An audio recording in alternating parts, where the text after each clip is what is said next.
Važno za roditelje dvojezične dece. Kako deca uče jezik? Deca uče jezik slušajući i u interakciji sa odraslima. Samim tim treba da vodimo računa s jedne strane o kvalitetu, s druge strane o kvantitetu.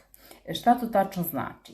Kvalitet podrazumeva samo tu socijalnu interakciju u kojoj deca su u mogućnosti da što više komuniciraju na srpskom jeziku i to ne podrazumeva da stavimo dete ispred televizora i da gleda crtane filmove ili neki drugi sadržaj na televiziji i da kažemo da je to izloženost srpskom jeziku. Zapravo to može biti i zamka da i one reči koje postoje u detetu i koje zna da pređe u još pasivniji, jer zapravo interakcija je ta koja aktivira sve ono što je u nama, znači da upotrebi sav rečnik koji već zna. Drugačije ne može.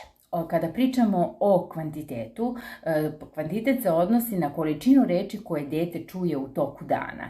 Zato i jeste odgovornost nas kao roditelja da obezbedimo izloženost jeziku i da dete stavimo u što veću interakciju sa različitim govornicima kako bi jezik bio što bogatiji, odnosno rečnik, i kako bi bio gramatički ispravan.